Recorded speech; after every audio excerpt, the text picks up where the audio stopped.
Unity semi-recently had an IPO, which means initial public offering. They started selling a stock. They went public. What have I told you guys about companies that go public? When a company goes public, the priorities often change drastically, okay? Your priorities go from, sure, pleasing the owners, pleasing the people who, own stake in the company, yes. But also those people have a lot more control, and usually those people in that private company who own shares are people who are working at the company, or at least with the company, right? When you go public, IPO, now anybody can buy shares. A bunch of fucking randoms can join in, you know what I mean? They can buy up a bunch of shares, get a seat on the board of directors, and now you're getting a ton of input and a ton of noise from people who have never actually worked with or at the company. And what do you think these random people who don't actually care about the company, what do you think their priority is going to be? Are they going to say, oh, is this change going to, be the best possible thing for the game devs? Is the game devs, are they going to be completely happy with this? No. The game devs, their opinions will largely be sidelined. Of course, you can view the game devs as their customers, but I think that the way that Unity was really viewing game devs was as their fucking prisoners, okay? Because they knew that games and studios that only have used Unity and know everything that they know to, and program through Unity, that they can't make the switch, right? I mean, as long as we don't massively inconvenience them, they won't make the switch. And so, yeah, these people, these random board of director members, they join the company and they only give a fuck about increasing the stock price. And what's the theoretically easiest way to increase the stock price? Charge more. Monetize more aggressively. Once again, companies like Alphabet, the people who own the website you're watching this on, understand this very well, okay? In order to become a, company that stock grows at a relatively regular rate, you have to slowly get monetization creep, okay? You need to slowly monetize more and more aggressively and heavily. And yeah, in the case of YouTube, I think they've like doubled the price of YouTube Red or YouTube Premium. They've done a lot of slow monetization methods. This, though, is severely aggressive, number one. And number two, people actually do care, okay? So a ton of developers have basically been saying, this is my last Unity game, absolutely 100%. Here's a blog about our favorite game engine company from Gary Newman. Unity can get fucked. Yesterday, Unity announced they starting next year, all games that use their engine will pay a tax per user install. The tax is a high profit threshold before it kicks in, which I think they assumed would make it okay. So I was right. It was poorly demonstrated by that graph, but you don't need to pay this tax until, you surpass a certain level of sales. For individuals or like small, operations, it's around $200K. For bigger operations, it's about $1 million. But obviously, if you don't sell your games for a very high price, that can fuck you. But yeah. Over the last 24 hours, there have been many reasons pointed out why this is a bad idea. Tracking installs is messy. Piracy, reinstalls, new computers, giveaways, bad actors. There are a lot of reasons why it isn't feasible. It makes you wonder how they could think it's a good idea. And maybe it is a good idea if you think of Unity as a mobile game engine. If you view it through that lens, maybe it makes sense to them. Maybe they forgot about PC again. Yeah, he's saying the cost. Let me be clear. The cost isn't a big issue to us. If everything worked out, the tracking was flawless, and it was 10 cents per sale, no biggie really. If that's what it costs, then that's what it costs. But that's not why we're furious. It hurts because we didn't agree to this. We used the engine because you pay up front and then ship your product. We weren't told this was going to happen. We've spent 10 years making Rust on Unity's engine. We've paid them every year, and now they changed the rules. Trust has been broken. Long story short, a lot of people pissed the hell off. And yeah, this has led to a lot of, I would say, borderline hysteria. Okay, but I understand why people are pissed off, and I would be too if I was, deeply entrenched in Unity's kind of programming features, right? Now, however, there is a lot of blame being pointed at the CEO, current CEO of the company. and he does deserve blame. But I'm going to get into a little bit more of like I think a more nuanced take, okay, as I'd like to think. So here we go. This is a video from Upper Echelon, basically talking about the death of Unity. And he outlined the situation fairly well, so you can check out his video if you want. But this was a take that I thought was so funny. So here you go. Let's watch this, all right, everyone? Maverick of the industry. No. He's talking about the CEO of the company right here. Here we go. Knowing what we do now, it certainly raises an eyebrow. Still, when searching for total context, there's quite a bit more. CEO of Unity, John Riccitiello, however you say that, again, don't really care, isn't some sort of unknown maverick of the industry. No. He's the former CEO of EA Games, and it turns out he has some very vocal opinions on monetization. Now, CEO of EA does make sense. EA aggressively has done exactly what I described earlier. When they've got their public company, and they have slowly and slowly, they don't, beyond caring about the consumer, beyond caring about whatever, whomever, their developers, they absolutely are prioritizing slowly and slowly increasing monetization. Okay, and that has affected their final products, made their games worse. Once again, one of the easiest ways to tell if a game studio is going to start compromising on quality for monetization purposes is to see if they are going public, okay? It happened with Ubisoft. It happened especially famously with CD Projekt Red, right? They went public, and hey, they had so many obligations to shareholders, they needed to release Cyberpunk, and guess what? It wasn't fucking ready. Here he is, over a decade ago, speaking to investors. The second thing, and this is a point that I think might be lost on many, is a big and substantial portion of digital revenues are microtransactions. When you are 6 hours into playing Battlefield and you run out of ammo in your clip and we ask you for $1 to reload, you're really not very price sensitive at that point in time. And for what it's worth, the cogs on the clip really low. And so essentially what ends up happening, and the reason the play first, pay later model works so nicely, is the consumer gets engaged in a property. They might spend 10, 20, 30, 50 hours on the game. And then when they're deep into the game, they're well invested in it. We're not gouging, but we're charging. And at that point in time, the commitment can be pretty high. As a personal anecdote, I spent about $5,000 calendar year to date on doing just this type of thing on our products and others. I can readily attest to how well it works. But it's a great model, and I think it represents a substantially better future for the industry. That right there is vile. Immersing players in a product, subverting their critical thinking skills, then preying on their moment-to-moment desire to finish an objective or just keep their character alive even, to milk as much money as possible from them while mental faculties are diminished, is evil. And that is the person at the helm of Unity right now. Okay. What do you guys think of that? Because here's my take. He's moralizing. And sure, you can moralize. But he's describing what was just heard there as evil. Evil. That is literally just the guy speaking about, like, this is just a guy basically saying the quiet part out loud, okay? This is just a guy who is fucking being honest, and this is exactly the way that these all fucking gaming companies that are especially publicly traded, that are especially hyper fixated on fucking slowly monetizing more and more aggressively, that's exactly what they're fucking thinking. So, if you think this is like any kind of, really uniquely fucking evil guy or evil, company, Unity is uniquely evil, you, I think, are coping. I think that's a cope.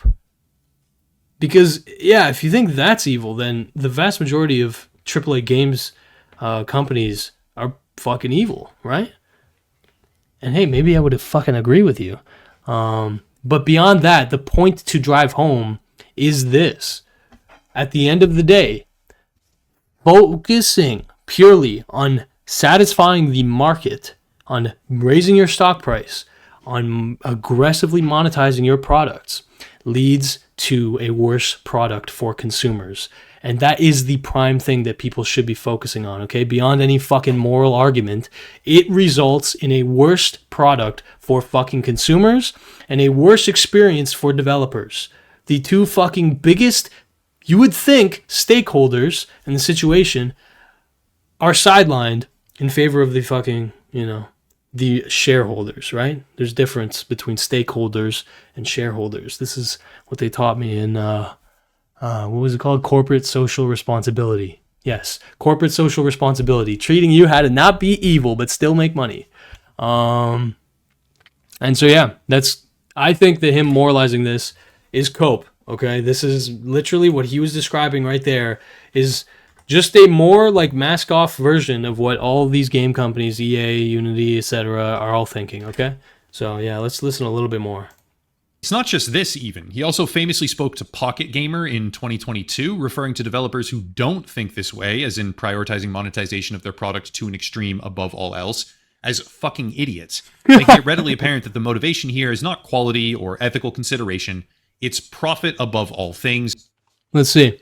Ferrari and some other high-end car manufacturers still use clay and carving knives. It's a very small portion of the gaming industry that works that way, and some of these people are my favorite people in the world to fight with. They're the most beautiful and pure, brilliant people. They're also some of the biggest fucking idiots. Okay, maybe he is evil. No, I'm just kidding. What I am saying is that this guy is clearly an example of a guy that is literally just too fucking honest. That is the truth. Okay? He is just saying the quiet part out loud, the part that most, execs, etc., would mask with a lot of kind of bullshit, right? Yeah. Greed of the highest order, as I said previously, and that motive is now once again displayed here with Unity as they double down on one of the worst decisions I have ever seen in the entire video game industry since I got involved with it. All right, and so yeah, that's basically the general sentiment. Horrendous mistake. Their company's fucked. All this stuff. I'm not so sure if their company's fucked, but I am very curious to see where this goes. And at the end of the day, I do hope that this brings a lot of attention to Godot engine. Okay, that's my main, hope, right? And so I do want to kind of talk to you about this Reddit post here. Here we go. I know people don't want to hear this. You shouldn't be blaming John Ricciatello. Yes, John is undoubtedly an asshole since they don't let you be a CEO unless you are one. But he has also been the CEO of Unity since 2014 and oversaw its progress from that engine that lets you port your game to anything to the platform that every single mobile game is made on and the backbone of the indie developer market. The main reason why so many of you are only hearing about him being the CEO now is because he had, past tense, been doing a relatively good job. In 2020, Unity went public. Whoa, what was I saying? A bunch of shitheads bought their way onto Unity's board of directors. Whoa. Ultimately, the CEO works for the board, so when these new bosses tell him to do something self-destructive, he does it.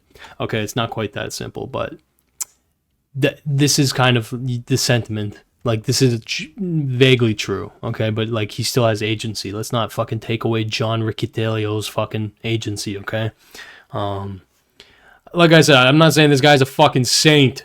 Okay, I'm just saying that, he is just a mask-off version of what any fucking CEO really would necessarily be, especially for a publicly traded company, you know what I mean? Here are the names you should be talking about instead of John. Fucking Tomer, Roloff, and Egon. Remember IronSource, that dog shit monetization company that absolutely everyone in the industry dumped and was circling the drain until Unity bought them for $4.4 billion? Tomer is the founder of IronSource, and following the merger, he became Unity's third president, okay? This is the asshole who sold a package of malware under the guise of monetization software. Yeah, but you just said it, bro. Unity bought their fucking dog. Yeah, this guy's too sympathetic, but the point is, yeah, it's not necessarily just about the CEO. But yeah, this leads to Unity's response, which they said, "We want to acknowledge the confusion and frustration we heard after we announced our new runtime fee policy. We'd like to clarify some of your top questions and concerns. Who is impacted by this price increase? The price increase is very targeted. In fact, more than 90% of our customers will not be affected by this change." And then guess what? Our fucking fellows over at Twitter, X, whatever, vetting, whatever you would say, fact checkers. Unity states that less than 10% of their customers will be affected, making it sound less bad than it is. As of the Gaming Report 2022, Unity had 230,000 developers. That's around 23,000 developers affected by the change. Lots of studios have posted statements about moving engines. Thank you. Oh, ew, dude. Dude. Bro. Justin Wang. Bro. I'm so sorry. Long story short, Unity semi-doubled down, okay? And so, yes, this has led to Godot having an absolute field day, as they should. We extend our sincere solidarity and support to the Unity workers. The recent reactions have left us profoundly disappointed. Threats of violence should have no place in the game dev community. Wait. Oh. Interesting. That's sad. Okay. Yeah. No. Yeah. Don't fucking... Bro, the developers at Unity, are you kidding me? Do not fucking threaten them. But yeah, Godot has basically been running laps. They've received a ton of new support. And I am so fucking happy, dude. So happy, because in the future, if I decide to make a game, I would also like to use Godot Engine. And I'm hoping that by that time, Godot Engine will be fucking just beautiful. You know what I mean? And so, yeah. An important piece of information is... that I should clarify is that the CEO as well as another executive were selling their stock prior to this, okay? It's not 100% clear to me that they were dumping, that the CEO was dumping his stock because of this change. Let me just fact check this as we're live here. Okay, here. Unity bosses sold stock ahead of scummy dev fees announcement. All right, Kotaku. Buy Cult of the Lamb now, because we're deleting it on January 1st. That's smart marketing. Let me just say that. That's smart marketing. Okay. According to Guru Focus, Unity CEO John Riccitiello, one of the highest paid bosses in gaming, sold 2,000 Unity shares on September 6th, a week prior to its September 12th announcement. Guru Focus notes that this follows a trend, reporting that Riccitiello has sold a total of 50,000 shares this year and purchased none.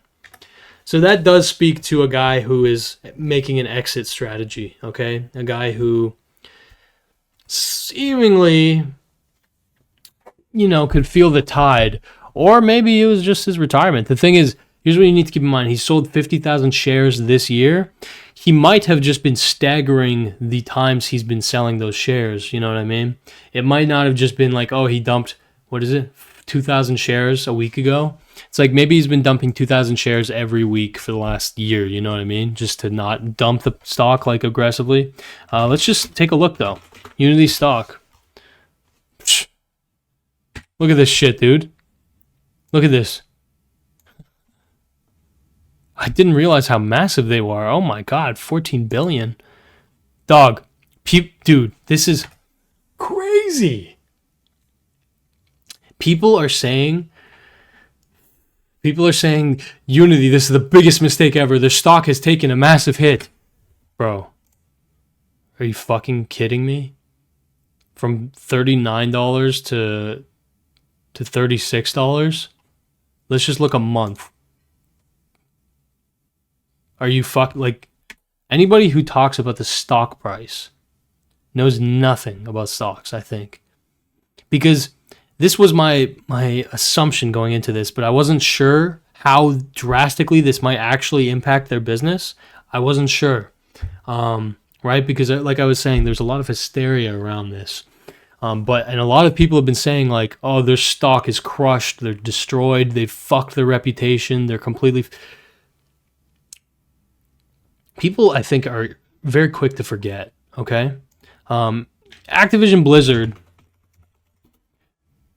is an interesting case where they actually had like massive, pretty significant like sexual harassment in the workplace allegations and kind of like, things revealed about the way that their management was going. And let's just take a look. I believe that was here, right? This is a pretty aggressive hit for a company to take. Let's just say around $100 going down to about fucking $50. That's aggressive, okay, for a drop. Unity stock going from fucking 39 to like 36. I'm not convinced the company's dead yet. Okay, why Unity stock plunged 74% the first half of 2022? Interesting. Let's find this fucking out. Unity's valuation has shrunk because of actions by the Federal Reserve. So, mixture. Okay, so it got stomped on because of... Yeah, this is true. The Federal Reserve did stop printing money to juice into the stock market, and that did cause a lot of hype, like overly inflated stocks, especially tech stocks, to, you know, atrophy and to decline.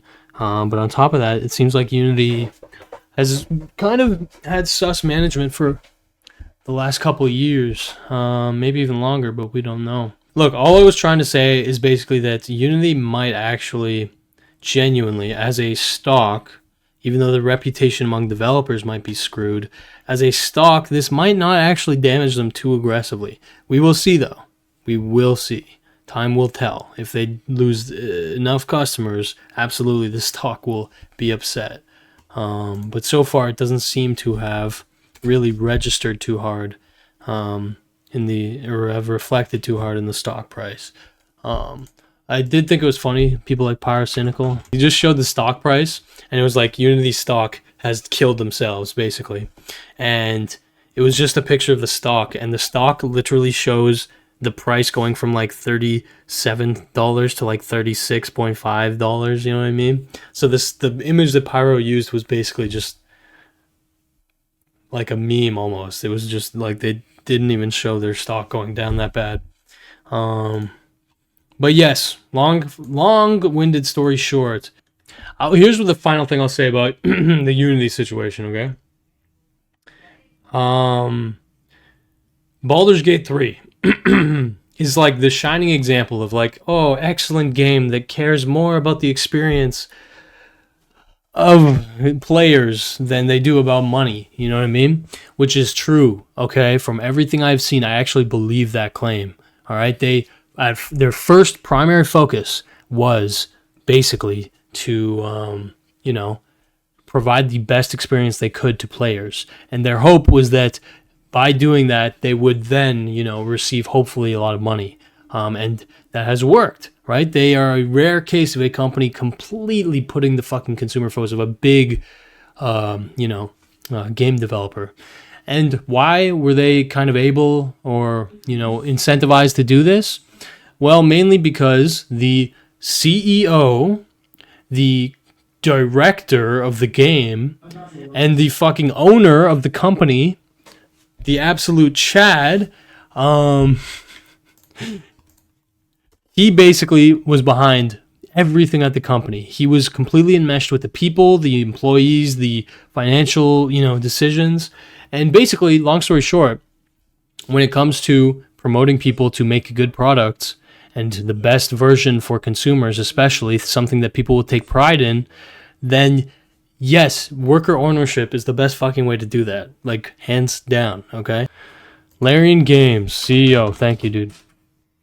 Sven Vinke. So this Sven fella, absolute fucking Chad, we've already, made a little segment on him on the Clips channel. But yeah, this guy is like, in my mind, the pinnacle of a guy that really, cares about the consumer experience. And a large part of why he's able to do that is because Larian Games, his studio, is privately owned and it's not a publicly traded company, okay?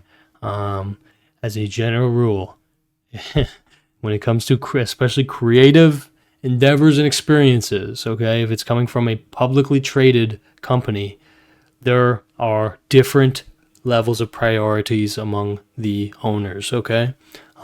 Much more focused on formulaic, repeatable profit, slowly increasing, okay? All right, that's pretty much it.